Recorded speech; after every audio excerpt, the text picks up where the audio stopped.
Hi, my name is Sherry, and welcome to my video of how I accidentally KonMari'd my books. I started out the day intending to dust and reorganize the 3 bookshelves in my hallway and living room. Maybe declutter a few things, but mostly I was making room for some things in the living room that needed a home. I've gotten rid of so many books through the years that I really thought these were all here for life. But as I started going through them, I realized I no longer wanted most of them. So changing gears, I decided to strike while the iron is hot and KonMari my books.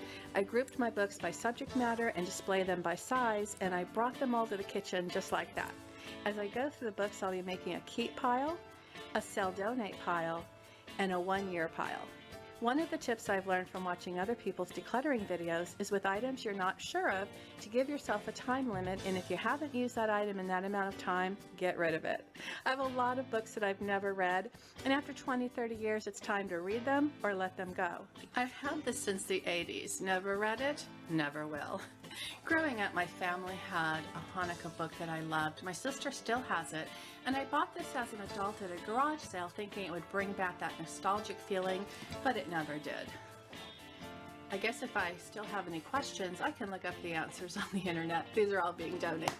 This one I'm putting in the 1-year pile, another donation. These two I bought at the Anne Frank house in Amsterdam. And this is from a museum exhibit I went to in Jerusalem. So these are not just books, they're travel mementos, and I'm keeping all 3. Several months ago, I did a massive decluttering of my scrapbooking books and magazines. I had so many, they took up 2.5 shelves. These are the only 4 I kept, and I'm still keeping them. These 3 books are about creativity that I'm keeping, and this was given to me as a gift. It's a quick read, and I'm going to read it one more time and then donate it. The yoga book can go, but this one I'm keeping for life. I got it at a broadcasting convention in the mid-80s, and Dr. Ruth signed it to me. Good luck. She probably signed all her books that way, but I took it personally because at the time I needed it. I've never gotten around to reading this, and at this point, I know I never will. Well, this book I love. It was recommended to me by my friend Pat when we worked together in the mid-80s. I've always wanted to reread it, so it's going in the 1-year pile. These 6 books I'm going to donate. Now this one I'm keeping. It's a beautiful short story written by Richard Burton, and it's illustrated by gorgeous photos of Liz Taylor. I'm also keeping Peter Case's book. Back in the early 90s, I borrowed a book from the library that was a collection of short stories and poems and excerpts from Charles Bukowski, and my mind was blown. So I started buying his books. I started with this one. Ham on Rye is a great book, and I've read it several times. But the other 3 I've started, and I just can't get through them. So, do I keep them and give them one more try, or do I just give up? I think part of the problem is that I want to love them as much as I love Ham on Rye. Okay, I just made my decision. I'm going to keep Ham on Rye, and I'm going to donate the other 3. Biographies and autobiographies, I love them. I'm keeping all these books that were personally signed to me. Now this Tony Curtis book is extra special. He was an honoree at the Palm Springs International Film Festival, and I asked him to sign it after a screening. He signed his name and was just about to give it back to me when he noticed the TV cameras. So he took it back and he drew this cat in it. Sonny Bono signed this to the Rockadile. That's a story in itself. The David Crosby book is signed, but it's not signed to me, so I actually think I'm going to try to sell this one. This Sophie Tucker autobiography is signed to my mom and my grandmother. I don't remember the story of where they got it, but it's from 1946, so my mom would have been 12 at the time. I grew up loving Ozzie and Harriet, and though I never met Ozzie, I did meet the other 3, and David Nelson signed this for me. In high school, I was obsessed with Groucho Marx. These were given to me by my mom, and she put inscriptions in both of them, so I'll cherish these forever.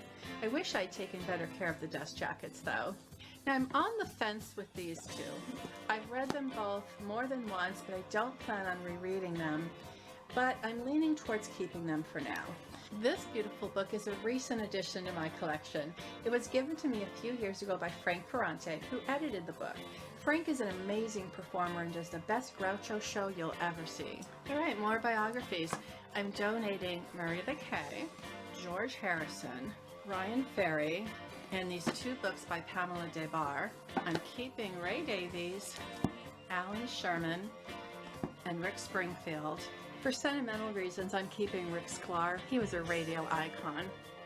And this last one is a first edition autobiography by Mary Pickford that I'm going to sell. A few years ago, I put a bunch of what I call my pop culture books up for sale. In this group here are what I didn't sell. The only decisions to make now is, do I try again to sell them or just donate them and get them out of the house? So here's another dozen pop culture books that I'm now ready to get rid of. This one is a lot of fun, but I'm ready to let it go.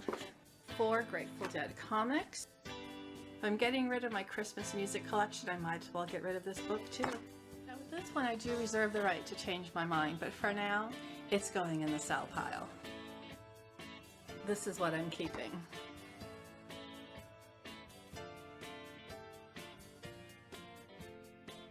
This was my mom's book. I'm going to ask if any of my siblings want to keep that. Now this one is very special. Bill Dana, I worked with him in the Palm Springs Follies, and a few months before his appearance started, I found this book in an antique mall. Now these two are promotional items by the record companies, those I'm keeping, and then just these 4 art books. I do have 2 books about Man Ray. Maybe I will change my mind and get rid of one of those. This pile are all reference books. It makes absolutely no sense for me to keep these since all the information can be found online, but for some reason they still spark joy for me. Since I have 2 TV books, I will go ahead and get rid of this ripped one. And I sold off my comedy record collection a few years ago, so this one can go. I'm sure the prices in this are out of date, but I am still going to hold on to this one. I've been out of radio for over 20 years, so there's no reason to hold on to any of these. And I'm sure the UBI style book has changed a lot since this was published in 1979.